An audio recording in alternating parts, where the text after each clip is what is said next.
Front commun, la coalition du péril et du ridicule.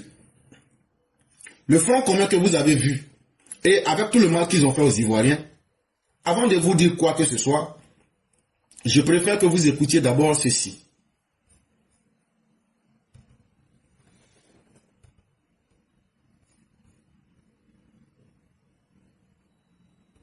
Au cœur de la machine de propagande du Parti des peuples africains et de la politique de la haine assumée.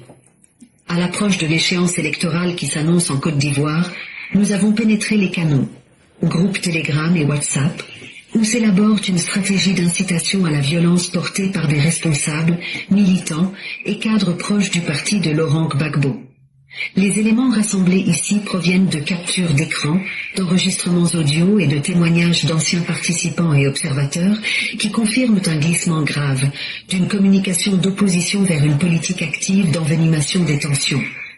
Le Parti des peuples africains, formation constituée autour de Laurent Gbagbo, est aujourd'hui l'un des principaux acteurs de la contestation politique ivoirienne. Sa présence dans la vie publique s'est accentuée depuis son retour et la recomposition du paysage partisan. Dans les milieux où circule la documentation que nous avons pu vérifier, les échanges entre responsables et cadres de base ne se limitent plus à l'appel au rassemblement pacifique. Ils prennent une tournure agressive, ciblée et parfois très explicite, visant les forces de défense et de sécurité, des personnalités publiques et même des leaders religieux.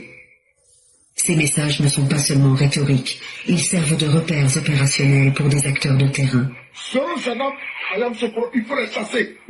On arme les jeunes dans les quartiers et on s'organise en groupe. Un petit groupe sort, il barre la route, on brûle les pneus et les autres là, les 10 ou 15 tentent l'embuscade à la police.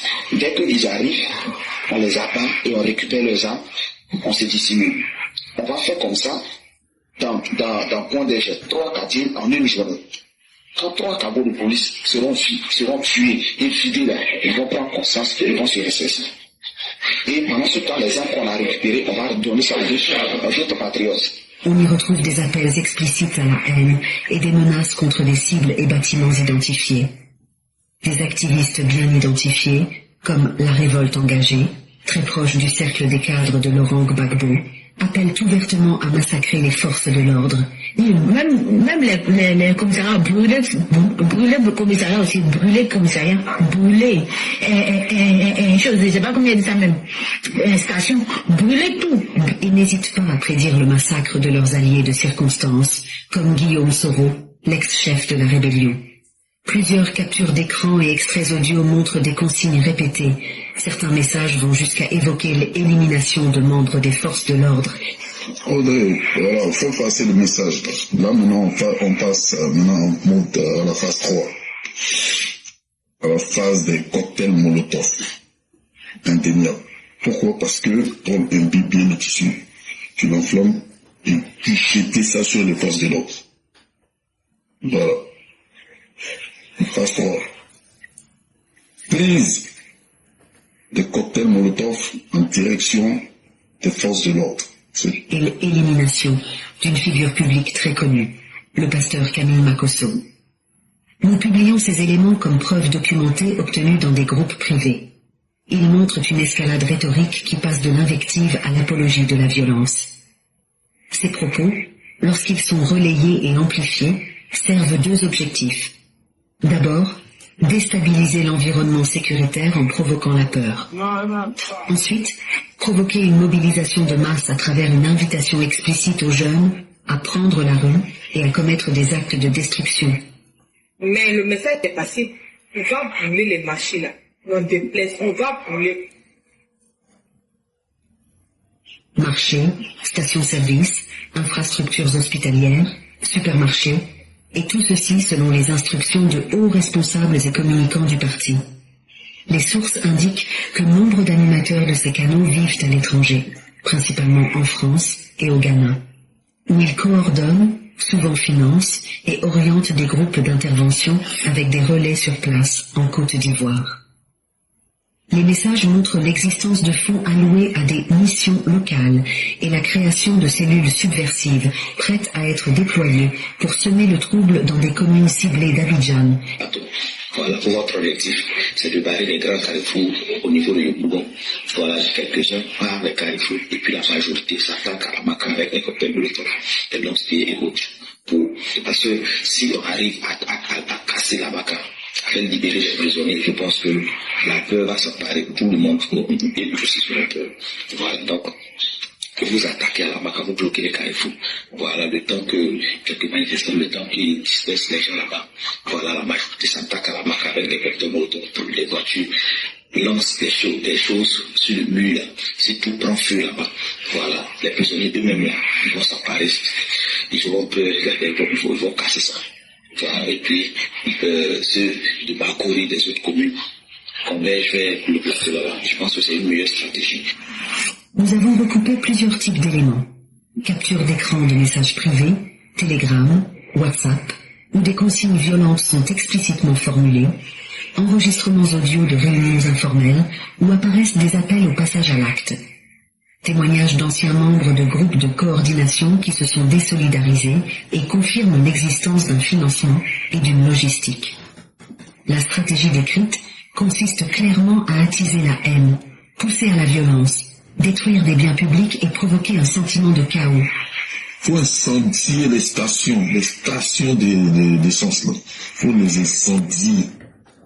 Et là, ça va prendre feu, la fumée, ça, c'est le signe qu'il y a une révolution. Il faut incendier les stations d'essence. Et ce milieu de carburant que jeter sur les militaires. Et ce milieu de carburant que jeter sur les militaires.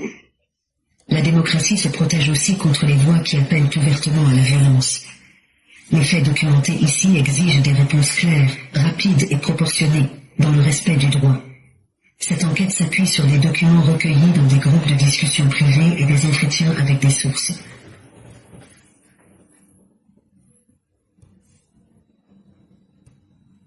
Et donc, mesdames et messieurs, vous avez entendu.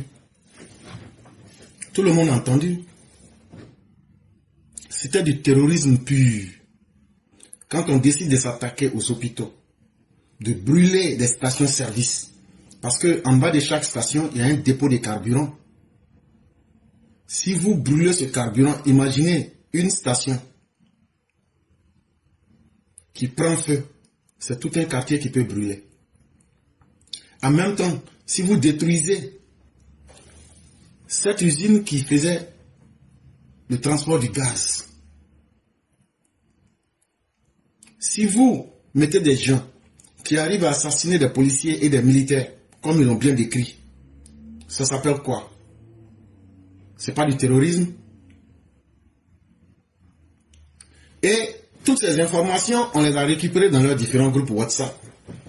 Et donc toutes ces personnes-là sont connues, elles sont bien répertoriées, et elles répondront de leurs actes au moment venu. Donc courir pour venir dire, on est venu pour féliciter Alassane Ouattara, c'est peine perdue.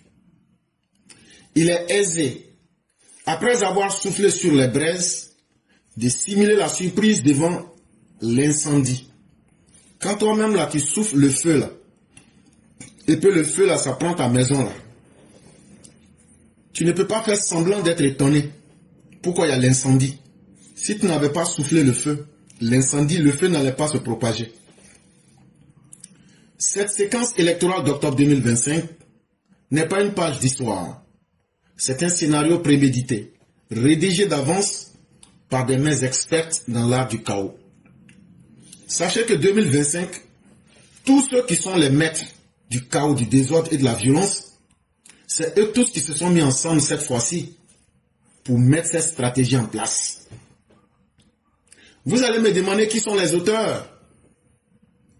Mais c'est très simple. Les auteurs sont ces personnes qui, pendant des mois, avaient juré que les élections n'allaient pas avoir lieu. Mais les élections ont bel et bien eu lieu. Les auteurs, c'est tous ceux qui ont dit, nous sommes d'accord avec ce que les gens sont en train de faire, Laurent Gbagbo. Les auteurs, c'est Tidjane Thiam. Et cette fois-ci, on ne va pas les rater.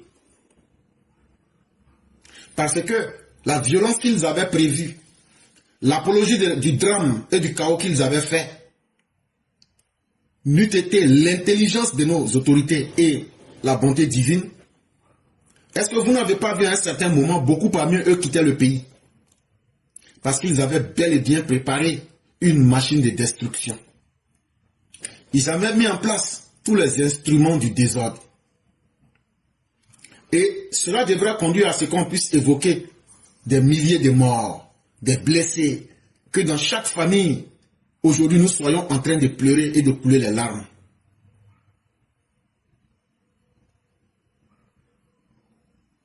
Mais aujourd'hui, c'est eux qui veulent subitement se transformer en innocents, comme si c'était le produit d'un hasard tragique. Non. Tout ce que vous aviez planifié dans les grandes villes et dans les zones les plus reculées, avec vos exécutants enragés, à travers un mot d'ordre qui est venu d'en haut, c'est-à-dire à travers Laurent Gbagbo, à travers Tidiane Thiam, parce que vous vous considérez comme des deus ex machinas, des spécialistes en drame africain, des spécialistes en manipulation. Voilà quelqu'un qui est toujours dans la contestation. En 90, il dit qu'il a gagné les élections. Il a même volé des urnes. On a attrapé les gens à Marcory. En 95, il a créé le front commun avec Alassane Ouattara. En 2000, il dit que c'est lui qui a gagné les élections, il n'y avait pas là dedans. Lui-même, il a pris le pouvoir. Comme il n'y avait plus quelqu'un pour faire palabre avec lui, il a créé les escadrons de la mort pour offrir la mort aux Ivoiriens.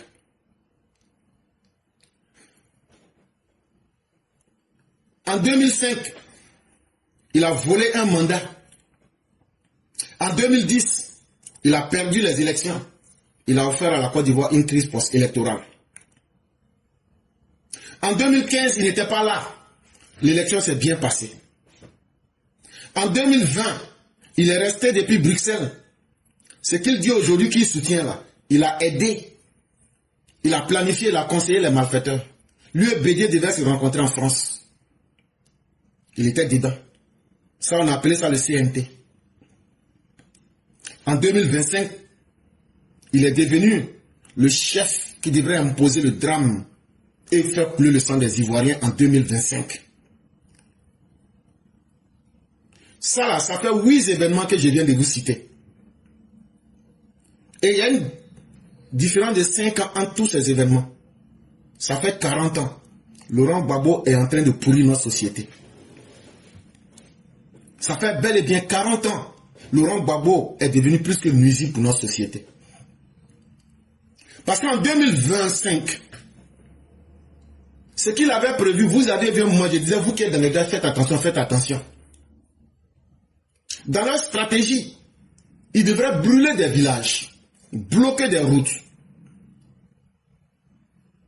menacer les gens avec des armes comme ce qu'on a vu à Beauville et faire des morts pour pouvoir récupérer des armes comme ils l'ont dit dans la vidéo. Et tu entends dans leur bœuf, c'est eux qui viennent dire que non, c'est une manifestation pacifique. Mais vos conversations sont là, vos vidéos sont là, vos actes sont là, et vos propos sont là. Et pourquoi aujourd'hui Laurent Gbagbo vient se condamner davantage? Ça veut dire qu'il était d'accord avec ceux qui ont fait ces actions-là, comme il l'a dit. Aujourd'hui, quelqu'un qui plaide pour un djihadiste, parce qu'ils ont été accusés de terrorisme, quelqu'un qui plaide pour un terroriste est lui-même un terroriste. Mais comme sa stratégie n'a pas marché, il va faire semblant de demander pardon. Et c'est eux que tu vas voir jouer les faux martyrs, en train de pleurer pour dire « Ah, un jeune homme est tombé sous les balles, vraiment nous sommes désolés. » Et chaque fois que j'en ai rencontré, je lui ai dit « Ne fais pas semblant. Arrête ton hypocrisie. Sois plutôt très heureux. » Je crois que c'était sur Ivoire Débat, tous les gars qui sont venus. Quand Django Clément Lassina est tombé sous les ordres de Tidiane Thiam et de Laurent Gbagbo, on voyait la fausse comédie pour jouer les indignés. alors que vous retirez votre plaisir dans l'insurrection qui a été programmée. Souvenez-vous du jour où je vous ai dit qu'on devait disperser les prisonniers de la Maka. C'est ce jour-là qu'ils avaient prévu de brûler la Maka. Mais vous savez, en communication, on ne fait pas peur aux gens. C'est pourquoi j'ai dit disperser les prisonniers. Mais depuis, on avait l'information dès qu'ils ont décidé qu'ils allaient passer à l'acte. Et on a informé les autorités. Ah, voilà ce qu'ils veulent faire. Mais les balles qui ont tué le gendarme Clénon Lansina Daniego, ces balles-là portent la signature morale de Laurent Gbagbo, de Tidjam Thiam. Et cela les met en situation où ils sont des promoteurs de la violence d'État. Parce que c'est eux qui bénissaient la rue. Cette rue qui a pris la vie à M. Clément Lansina Daniego. Et parce que leur plaisir, c'était quand la République, la Côte d'Ivoire saigne. Quand ils sont devenus les fossoyeurs de la Côte d'Ivoire, c'est par ce moyen-là que les Ivoiriens auront peur d'eux et les Ivoiriens vont les respecter. Quand on parle d'élection et que Laurent Gbagbo joue la carte du complot du faux martyr, on m'a exclu des élections, je n'ai rien fait, donc c'est un coup d'état civil, c'est un coup d'état constitutionnel, c'est un coup d'état électoral. Tout ça, ce sont des mots. En plus de ce que Tidjam Thiam a dit, libérer la Côte d'Ivoire de quelle force étrangère? Libérer la Côte d'Ivoire de quelle domination? On va nettoyer qui? On va génocider tous ceux qui ne sont pas d'accord avec le FPI, PPACI, PDCI. Et on les a vus à l'acte. Tant qu'ils ont pu, ils ont tué. Tant qu'ils ont pu, ils ont massacré les Ivoiriens. Tant qu'ils ont pu, ils ont brûlé, boycotté. Depuis quand vous avez vu des démocrates empêcher des élections? Depuis quand vous avez vu des démocrates s'opposer à une élection? Et donc, leur objectif, parce qu'eux voient le complot partout, mais ne sont pas capables de regarder les actions qu'eux posent. Eux pensent que ce qu'ils font là, tout le monde aime. Et donc, eux ne voient jamais les mauvaises choses qu'ils font aux autres.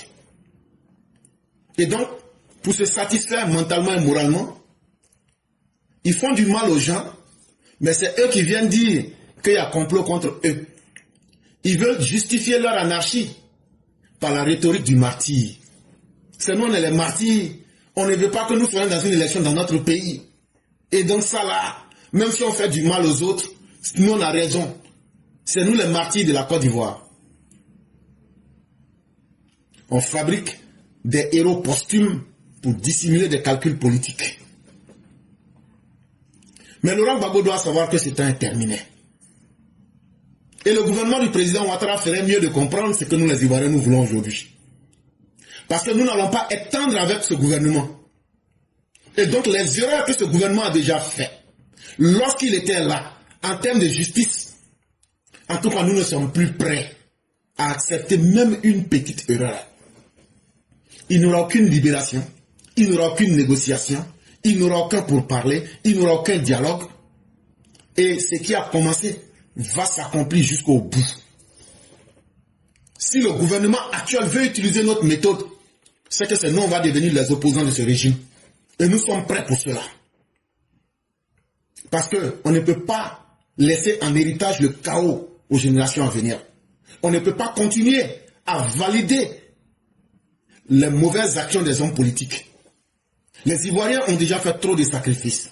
Les Ivoiriens ont déjà été trop morts. Laurent Gbagbo qui n'a pas été capable de présenter même ses condoléances aux victimes même du FPI après la crise post-électorale, c'est ce Laurent Gbagbo qui vient et vous lui avez permis d'être quelqu'un qui parle dans la politique en Côte d'Ivoire. C'est insulter l'intelligence des Ivoiriens. Vous lui avez permis de faire des massacres aujourd'hui en 2025. Est-ce que le gouvernement n'a pas lui-même sa responsabilité dans tout ce qui arrive? Ah, on a fini l'élection dans le président Ouattara. On est maintenant sur le terrain. Est-ce que vous-même, en tant que gouvernement, vous n'avez pas votre responsable à ce qui arrive aujourd'hui aux Ivoiriens. Si vous aviez appliqué la justice comme il se devait, est-ce que ce qui s'est passé en 2025, on aurait eu ça? Et donc, fort de ce que vous ne pouvez pas désengager votre responsabilité en tant que gouvernant, ne répétez plus les mêmes erreurs. Ne soumettez pas les Ivoiriens aux leçons du feu. Ça suffit. Les véritables chaînes de la Côte d'Ivoire ne viennent plus du pouvoir, mais des rancunes anciennes que l'opposition polie, avec ferveur, comme des reliques du passé. C'est parce qu'on n'applique pas la justice que les opposants aiguisent tous les jours l'arme de la xénophobie. Et ils arrivent à bien manipuler. Et qu'est-ce que l'État fait pour mettre fin à cela? Rien. Mais pire, l'État même encourage ces politiciens criminels et on en fait des interlocuteurs. Tandis que les membres du Front commun s'obstinent à ériger le désordre en étendard, le pouvoir lui poursuit son œuvre. Construire des routes, des écoles, consolider la paix, peut-être imparfaite, mais incontestablement réelle. Construire des routes, construire des ponts, construire des écoles, c'est très bien. Mais luttons aussi contre les malfaiteurs. C'est aussi une bien meilleure stratégie de créer les conditions de la sécurité et de la paix en Côte d'Ivoire. Parce que ce modèle-là, ce qui est encore le plus dangereux, c'est quand on voit un Tidiane Thiam qui a eu peur de la violence et qui avait fui à cause de la violence, venir s'initier à la violence aujourd'hui pour dire « moi aussi je vais rentrer dedans ». Ça veut dire quoi? Quelqu'un qui a eu peur de la violence pour fuir pendant 23 ans. Quand cette personne est convaincue aujourd'hui que c'est en étant dans la violence que je peux m'imposer, ça veut dire que chacun des Ivoiriens est convaincu qu'aujourd'hui on doit utiliser la violence pour pouvoir rentrer dans la politique ou bien gagner ce qu'on veut. Et ce modèle-là, si nous avions découragé les premiers, les Laurent Gbagbo et autres, ce modèle-là n'aurait pas été suivi par un lâche. Mais on a permis à un lâche d'avoir confiance en la violence. Je parle de Tidiane Thiam. Parce qu'à la réalité, les compromissions et je dirais même la sédition n'ont jamais engendré la liberté.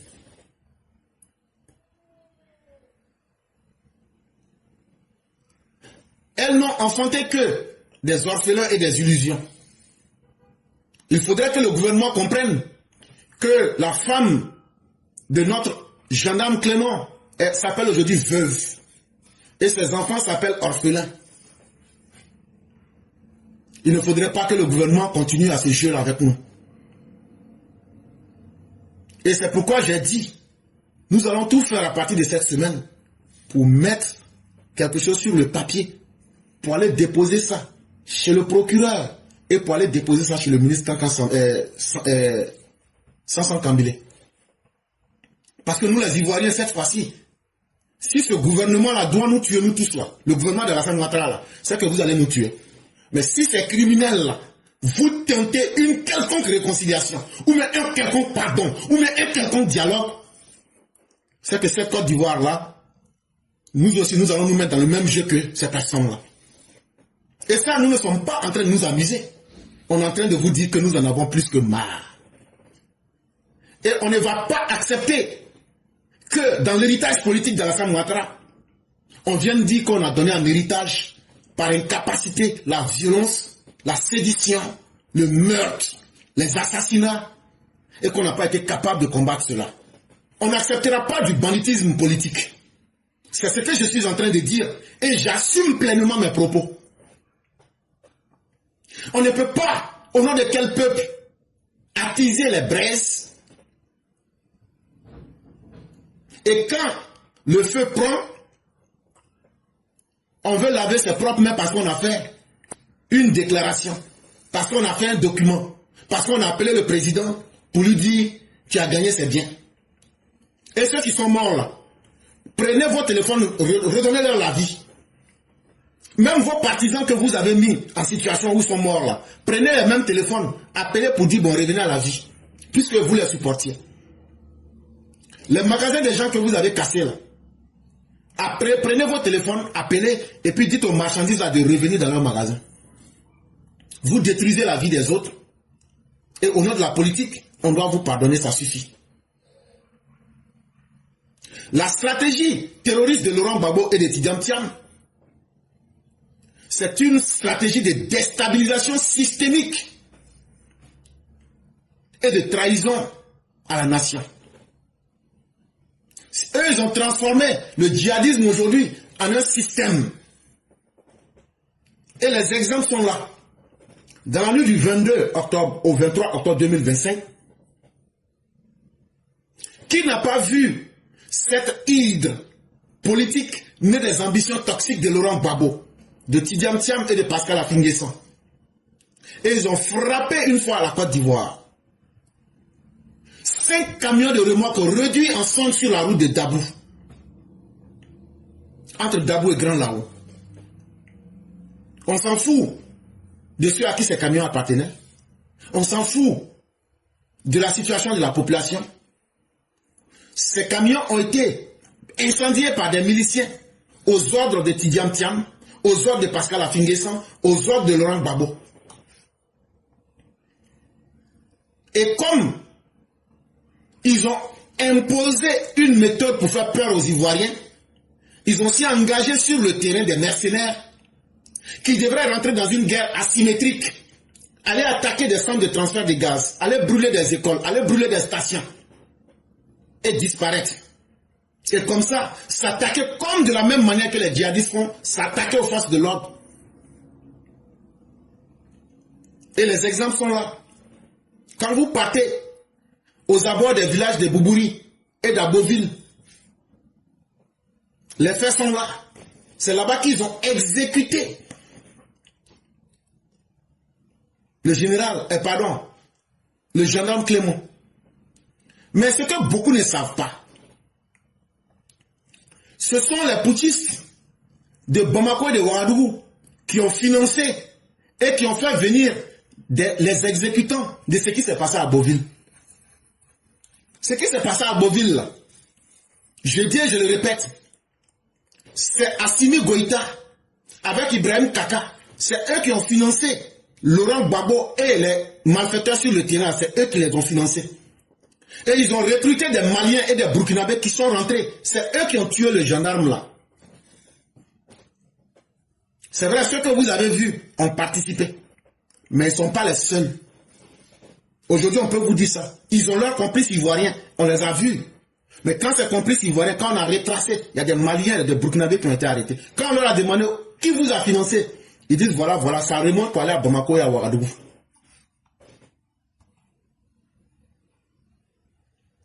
Et donc, qui me dira que ce qu'on a vu, ce n'est pas une méthode de terrorisme? Les terroristes asphyxient le Mali en privant les populations de carburant. Laurent Gbagbo et ses djihadistes sur le terrain, avec Tidjane Thiam, asphyxient les Ivoiriens en paralysant, en bloquant les routes, en tuant. Ils ont voulu mimer les crimes des djihadistes au Mali. Et tous les sbires de Laurent Gbagbo, de Thiam, importent cette guerre économique sur le sol ivoirien. Tu les vois sur leur réseau. Les Burkinabés leur donnent des conseils. Et eux, ils appliquent ça en Côte d'Ivoire, sur le sol ivoirien. Cela est déjà suffisant pour prouver qu'il y a une connivence avec les régimes illégitimes qui se trouvent au Burkina Faso, au Mali et au Niger. Donc ne faisons pas semblant. Et quand tu écoutes les propos subversifs de Pulchéry Balé, qui sont ceux qui étaient les plus surexcités? C'était les agitateurs du Front commun. Ils ont tous séjourné, soit au Burkina, soit au Mali. Ils ont séjourné dans les capitales de l'insurrection ouest-africaine. J'ai fait des émissions Les gens comme les Puchegba n'étaient que des chevaux de Troie pour déstabiliser la région. Et aujourd'hui, ils ont partagé avec les djihadistes, avec les malfaiteurs, des expériences. Et eux, ils ont utilisé ça pour faire de la vendetta politique, pour faire de la revanche politique. Parce que Laurent Gbagbo n'a pas digéré qu'il a perdu le pouvoir et qu'il en a été chassé comme un fruit pourri. Et donc, en copiant les mêmes modèles, il faut brûler les biens publics. Il faut paralyser les vies.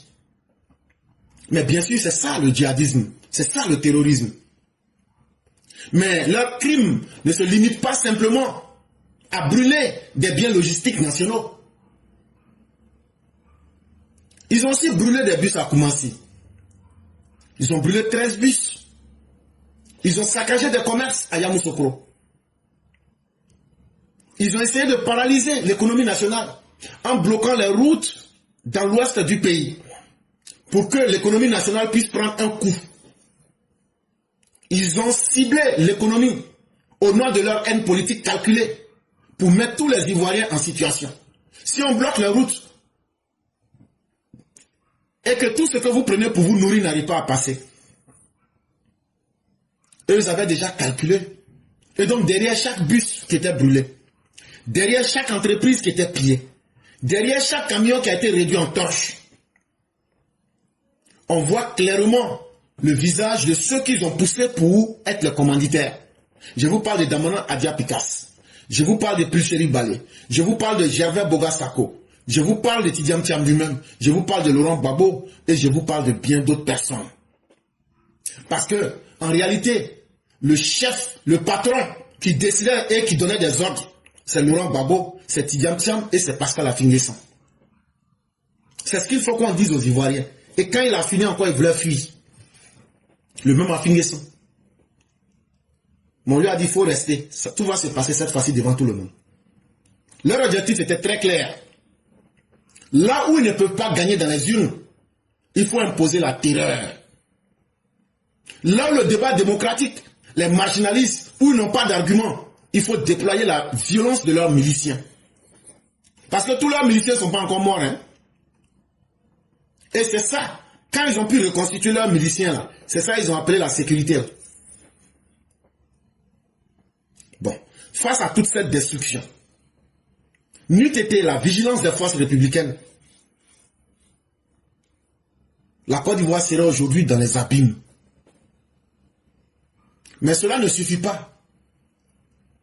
L'État maintenant doit passer à l'offensive juridique et pénale.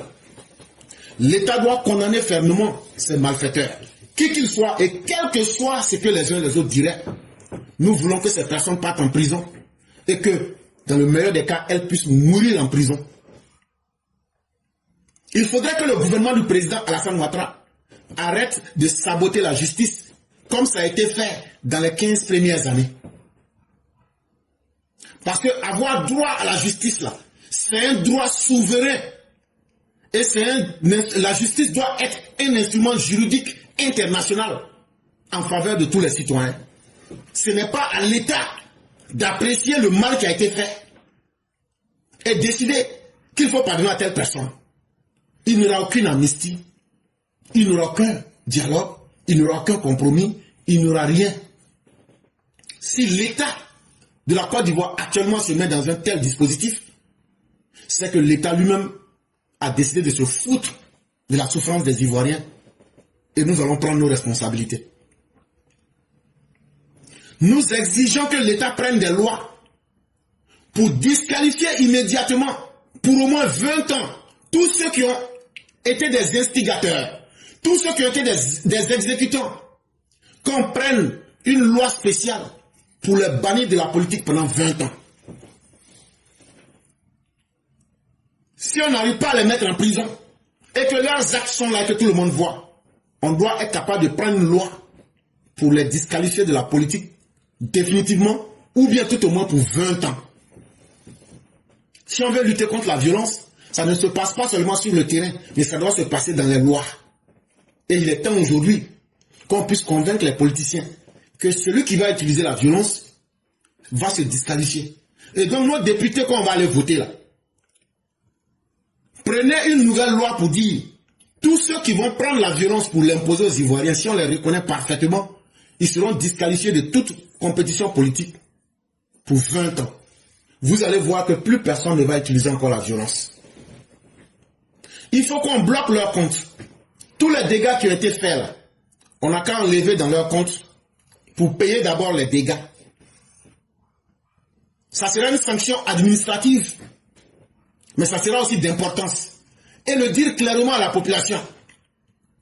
On reconnaît aujourd'hui ceux qui ont été les instigateurs. Voilà ce qu'on a fait. On a pris dans leur compte, on a pris l'argent, on a payé, tatata. Et le gouvernement devrait, à tous ceux qui ont encouragé à la violence, le gouvernement devrait demander leur extradition vers la Côte d'Ivoire. Rentrer en communication, lancer des mandats d'arrêt pour qu'on puisse les arrêter immédiatement. Tous ces agitateurs qui pensent qu'être aux États-Unis, être en France, être partout où vous voulez, est une garantie. Il faudrait que dans ce mandat-là, le plus tôt possible, le gouvernement puisse lancer des mandats d'arrêt. Sinon, ce sont des monstres qu'on vient de créer. Et vous avez vu que cette fois-ci, ils ont internationalisé en allant choisir un pays pour faire cela là-bas.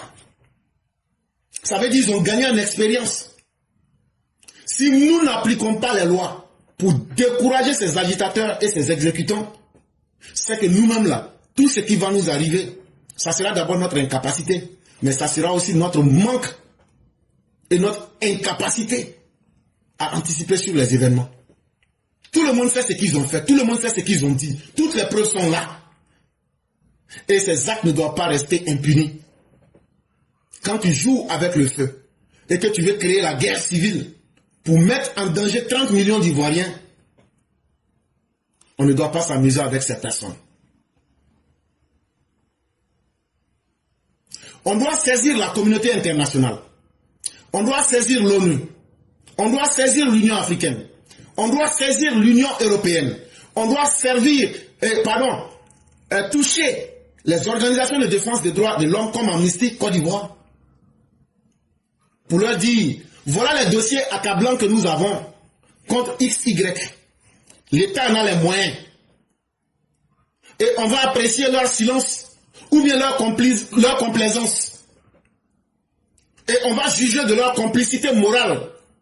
Et on va savoir qui est avec les malfaiteurs et qui n'est pas avec les malfaiteurs. Si l'État ne fait pas ça, c'est que l'État lui-même, il est complice de tout ce que les Ivoiriens vivent. Et ça, là, nous, on va avoir le courage de dire ça au gouvernement. On ne va pas du tout vous parler simplement. Mais si la justice ne s'applique pas, nous allons être aussi, on va tous suivre cette voie-là. Parce que ce sera une manière implicite de nous dire, si vous êtes violent, faites. Si ça marche, là, vous prenez le pays.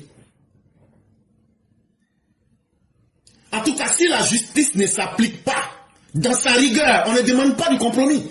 On parle d'une justice dans sa rigueur. Pour que Laurent Gbagbo se retrouve en prison. Pour que Tidjam Thiam, là, il y a un mandat d'arrêt sur lui. Et tous ceux qui sont à l'extérieur, c'est qu'on a échoué déjà. C'est que dès le début de ce mandat, on a échoué.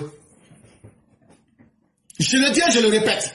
Si on fait les 6 premiers mois de ce gouvernement-là, les 6 premiers mois de ce mandat-là, si ces personnes-là ne sont pas en face des juridictions, ne sont pas en face des justices, chaque parent sait que le président Ouattara a échoué. C'est que le président Ouattara va sortir, il va finir sa politique dans la honte. Je dis et je répète et j'assume. Si on fait les 6 premiers mois, que ces personnes, ces terroristes, ne se retrouvent pas en prison, ne se retrouvent pas avec des mandats, qui qu'ils soient, c'est que le régime du président Ouattara est complice d'un malheur que vivent les Ivoiriens. Mais en plus de cela, le président Ouattara va finir la politique de la honte en Côte d'Ivoire.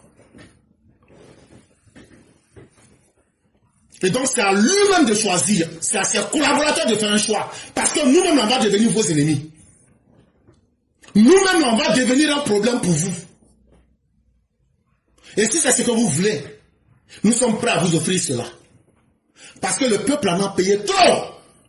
Le peuple a trop souffert pendant 40 ans. Un groupuscule impose sa violence de toutes les manières. Et on ne trouve pas un gouvernement qui est suffisamment courageux pour assumer sa responsabilité. Mais 2025 là, c'est fini. 2025 là, soit ils vont nous tuer vous tous avec votre bénédiction.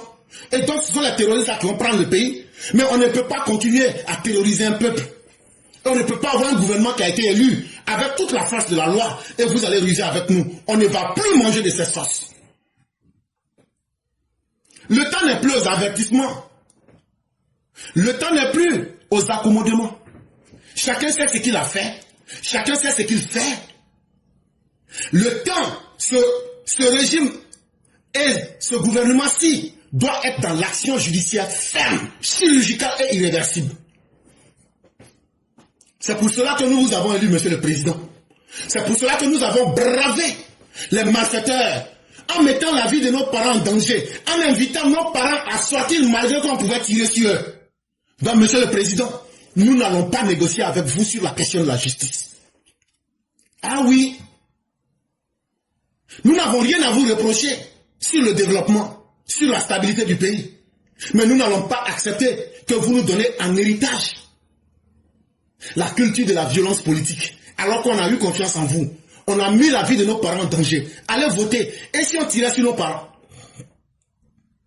Alors qu'on a vu ici, ces terroristes ont tiré sur un de nos militaires qu'ils ont tué.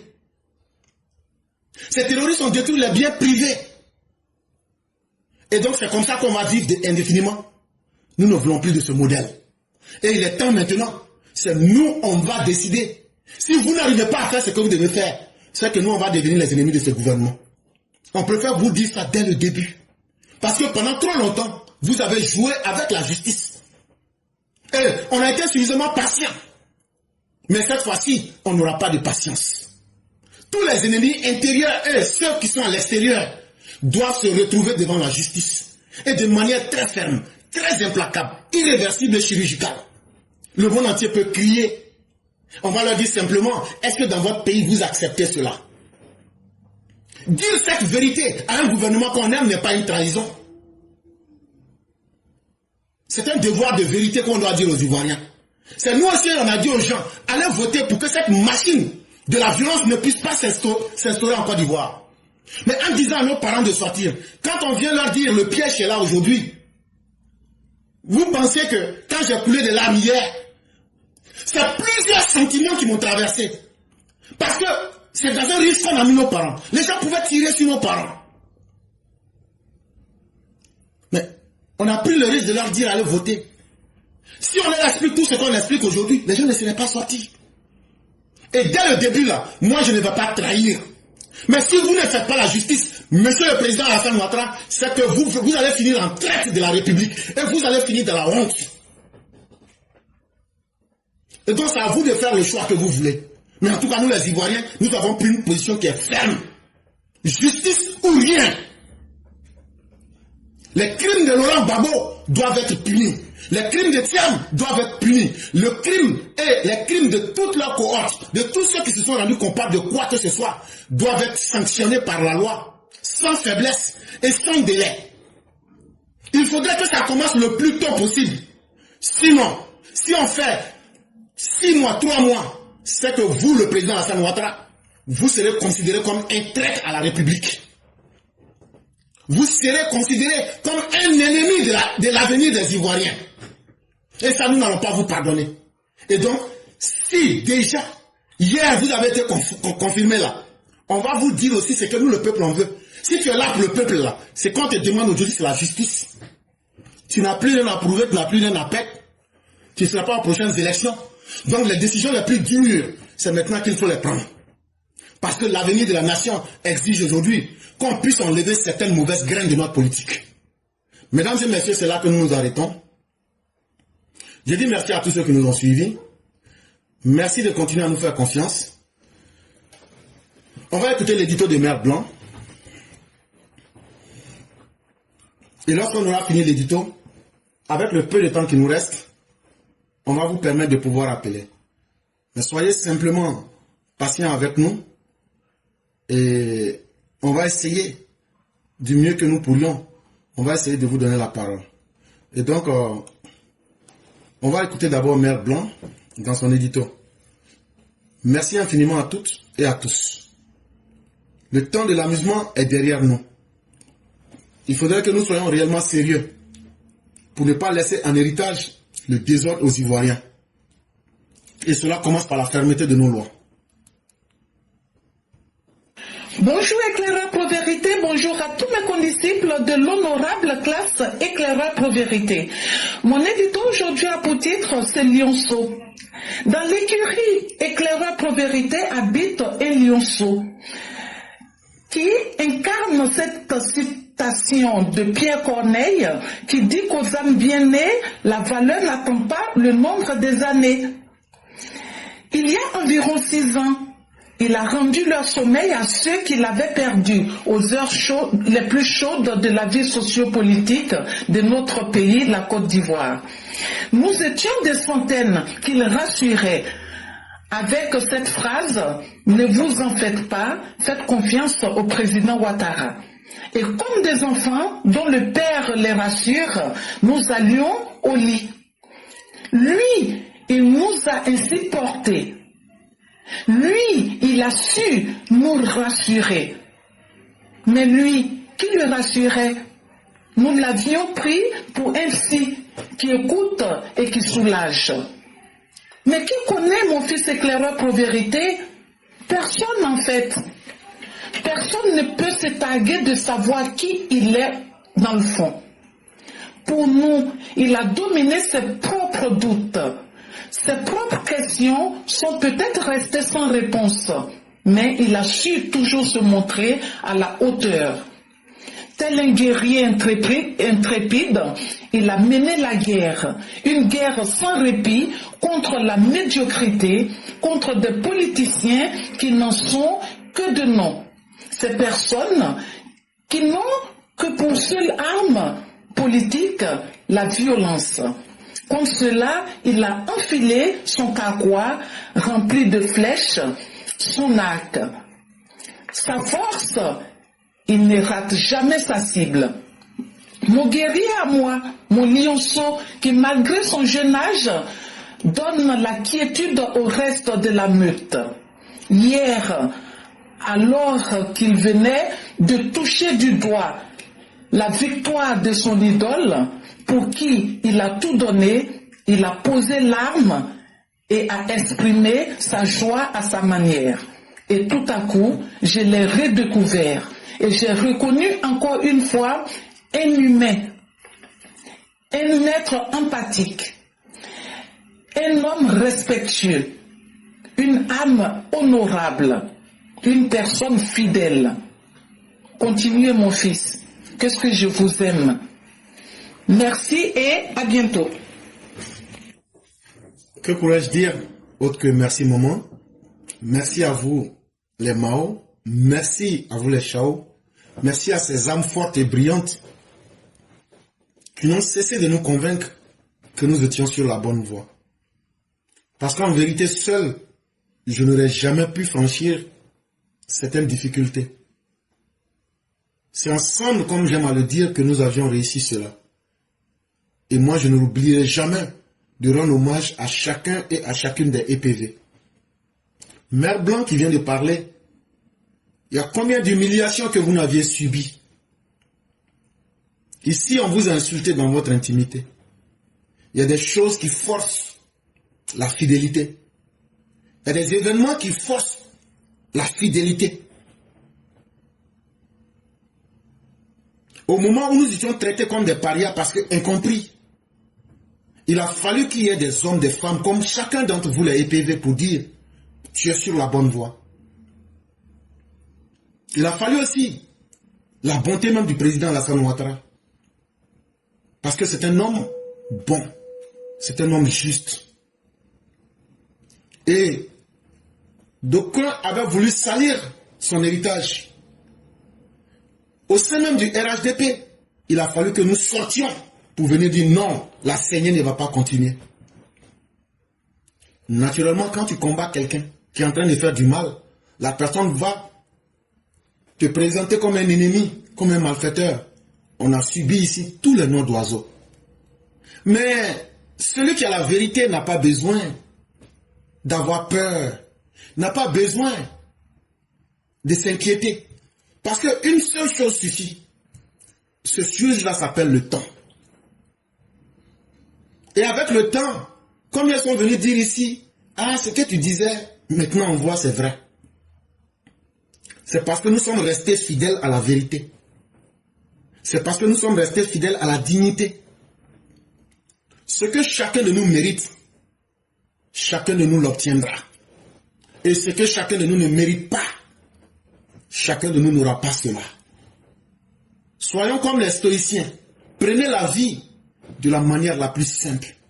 Et la vie vous offrira ce qu'il y a de meilleur. Tout le monde ne peut pas devenir politicien. Tout le monde ne peut pas devenir milliardaire. Mais tout le monde peut au moins vivre avec dignité. Tout le monde peut au moins vivre avec un minimum de vérité. Et c'est cette voie que nous avons tracée. Et des millions d'âmes se sont ajoutées à nous. Et nous allons continuer à faire ce chemin. Nous n'allons pas trahir le docteur. Je le dis et je le répète. Nous n'allons pas trahir le docteur. Même s'il faut que notre vérité puisse aller contre lui-même. Nous n'allons pas hésiter. Ce n'est pas parce que nous sommes les hommes les plus courageux. Ce n'est pas parce que nous sommes des téméraires. Ce n'est pas parce que nous sommes des inconscients. Mais c'est parce qu'un homme qui vit, mais qui n'a pas de raison pour justifier son existence, c'est une vie qui passe au gâchis. C'est du temps perdu. Et la vie elle-même ne pardonne pas cela. Parce que l'histoire jugera chacun. Quel choix avons-nous fait pour que demain on se souvienne que des gens ont passé ici? Ce jugement-là, que vous ayez fait quelque chose ou pas, l'histoire va vous condamner. Et donc pourquoi ne pas se condamner à faire un choix? Le choix de la responsabilité, le choix de la vérité et le choix de la dignité, quelle que soit votre origine, quelle que soit votre religion et quel que soit votre statut social. Vraiment merci à vous-même, Mère Blonde. Merci à tous les EPV. Merci au gouvernement du président Ouattara qui ont compris que nos critiques sont des aides et qui acceptent cela et qui nous accordent aussi tout le respect qu'il faut. Nous leur disons aussi merci. Et chers EPV, tant que quelque chose ira mal dans cette société, il faudrait que nous soyons parmi ceux qui auront le courage de dire ce qui ne va pas pour que ce soit corrigé. Parce que ce gouvernement a la capacité d'écouter et de se corriger. C'est ça la chance de ce gouvernement. Merci à Mère Blanc, merci à toutes les mères, merci à tous les Chao, merci à tous les EPV du monde.